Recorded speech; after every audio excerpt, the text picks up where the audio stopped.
السلام علیکم ورحمۃ اللہ وبرکاتہ۔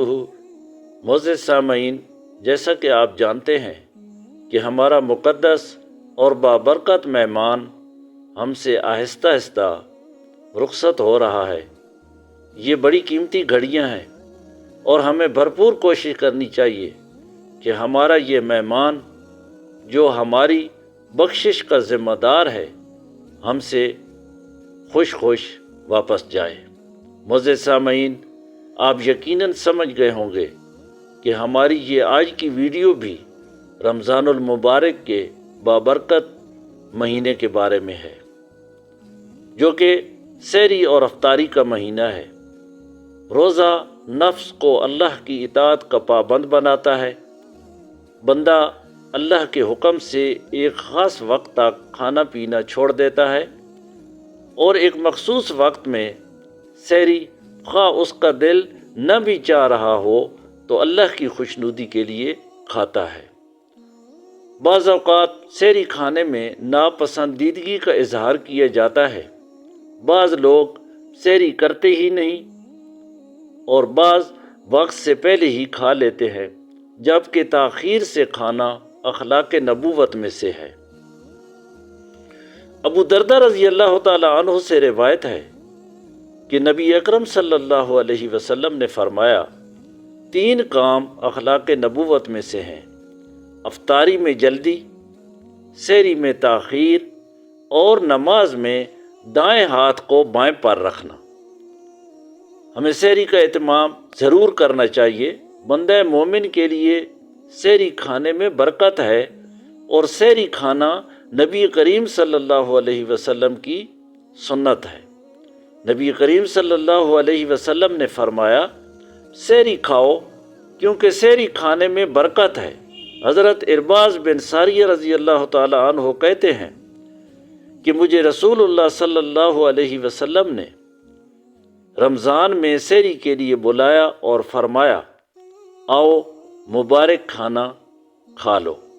عبداللہ بن حارث نبی کریم صلی اللہ علیہ وسلم کی ایک صحابی سے روایت کرتے ہیں کہ ایک شخص نبی کریم صلی اللہ علیہ وسلم کی خدمت میں حاضر ہوا جبکہ نبی کریم صلی اللہ علیہ وسلم سحری کھا رہے تھے۔ آپ صلی اللہ علیہ وسلم نے فرمایا، یہ سحری برکت ہے جو اللہ تعالیٰ نے تمہیں عطا فرمائی ہے، اس لیے اسے مت چھوڑا کرو۔ سحری ضرور کھانی چاہیے، اگرچہ پانی کا ایک گھونٹ ہی پی لیا جائے، کیونکہ نبی اکرم صلی اللہ علیہ وسلم نے فرمایا، سحری کھانا باعث برکت ہے، اس لیے اسے ترک نہ کیا کرو، خواہ پانی کا ایک گھونٹ ہی پی لیا کرو۔ یہاں سحری والوں کے لیے ایک اور بشارت بھی ہے۔ حضرت ابن عمر رضی اللہ تعالی عنہ سے روایت ہے کہ نبی کریم صلی اللہ علیہ وسلم نے فرمایا، یقیناً اللہ اور اس کے فرشتے سحری کھانے والوں پر درود بھیجتے ہیں، یعنی اللہ تعالیٰ کی طرف سے ان پر رحمتیں اور برکتیں نازل ہوتی ہیں اور فرشتے ان کے لیے رحمت و مغفرت کی دعائیں کرتے ہیں۔ سبحان اللہ۔ یہ کھجور جو ہے اس سے بہترین یہ سحری ہے۔ نبی کریم صلی اللہ علیہ وسلم نے فرمایا، کھجور مومن کی بہترین سحری ہے۔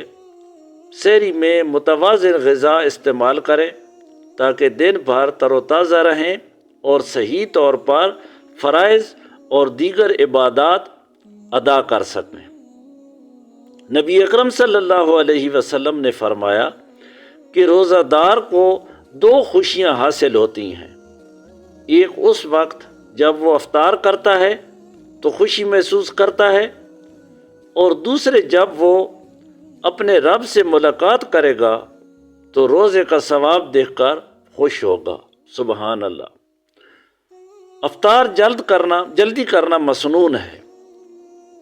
نبی اکرم صلی اللہ علیہ وسلم نے فرمایا، جب تک لوگ افطار کرنے میں جلدی کرتے رہیں گے بھلائی پر رہیں گے۔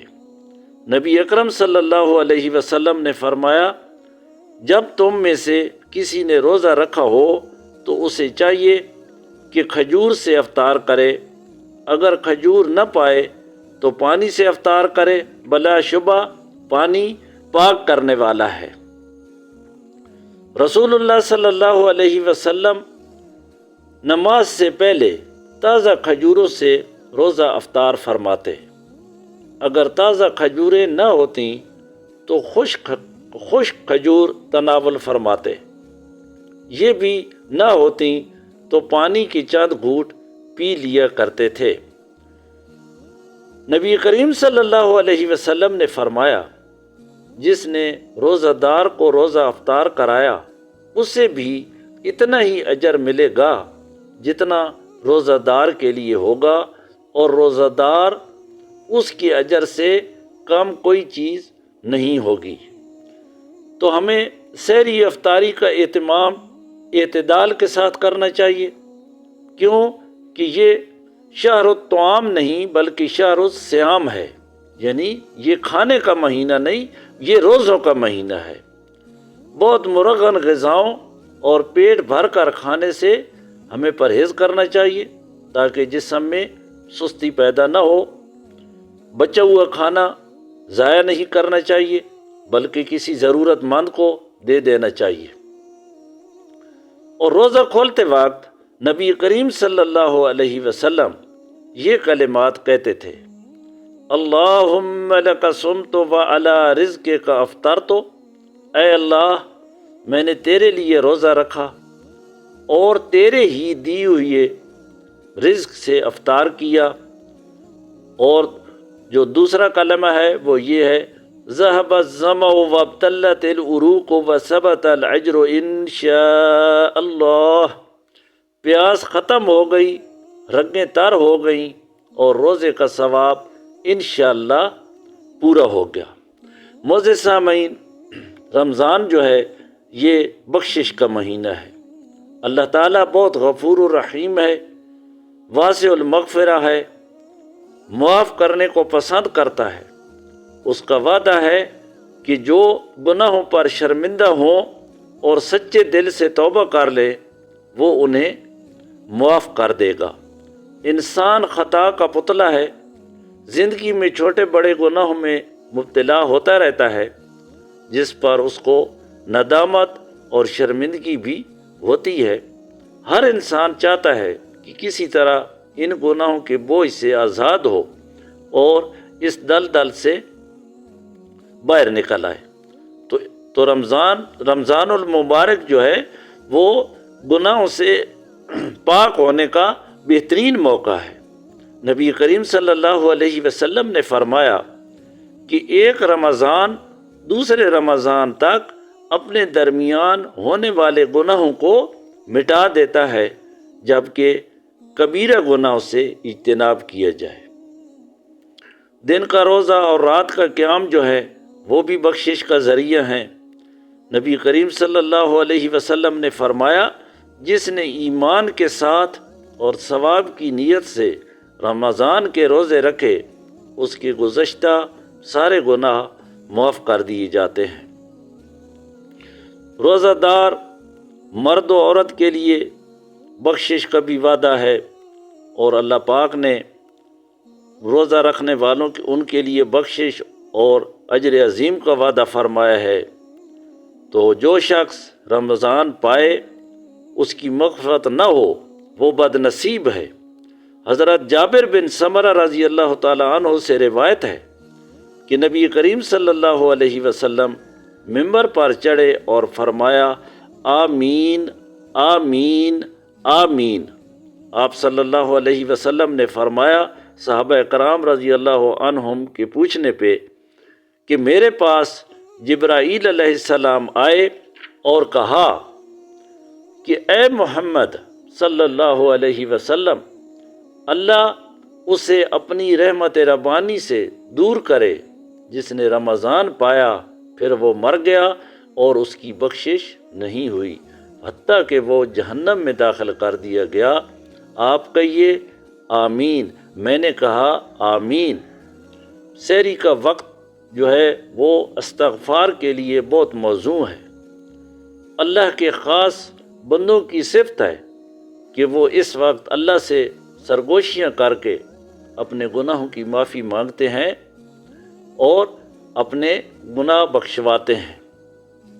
نبی کریم صلی اللہ علیہ وسلم نے فرمایا کہ اللہ تعالیٰ ہر رات کو آدھی رات یا ایک تہائی رات کے آخری حصہ میں آسمان دنیا پر نزول فرماتے ہیں اور ارشاد فرماتے ہیں کہ کون ہے جو مجھ سے دعا مانگے اور میں اس کی دعا قبول کروں، کوئی ہے جو مجھ سے سوال کرے کہ میں اسے عطا کروں، کون ہے جو مجھ سے استغفار طلب کرے اور میں اسے بخش دوں یہاں تک کہ طلوع فجر ہوتی ہے۔ تو سامعین کرام، یہ اللہ پاک جو ہیں وہ ہر رات پہ آسمان دنیا پر نزول فرماتے ہیں، صرف ایک رات کو نہیں، صرف 15 شعبان کو نہیں، بلکہ اللہ پاک ہر رات کو جو ہے وہ آسمان دنیا پر نزول فرماتے ہیں۔ تو لہٰذا ہمیں اپنے گناہوں پر نادم ہو کر، غلطیوں کا اعتراف کر کے اور رو کر اللہ تعالیٰ سے توبہ کرنی چاہیے۔ تمام مسلمانوں کی بخشش کے لیے بھی ہمیں دعا کرنی چاہیے، گزشتہ گناہوں کی ہمیں لسٹ بنانی چاہیے اور آئندہ ان گناہوں سے بچنے کی اللہ پاک سے دعا کرنی چاہیے کہ آئندہ ہم ان گناہوں سے تاکہ بچتے رہیں، اور سحری کے وقت خصوصی طور پر استغفار کرنا چاہیے اور گھر والوں کو بھی یاد دہانی کرنی چاہیے۔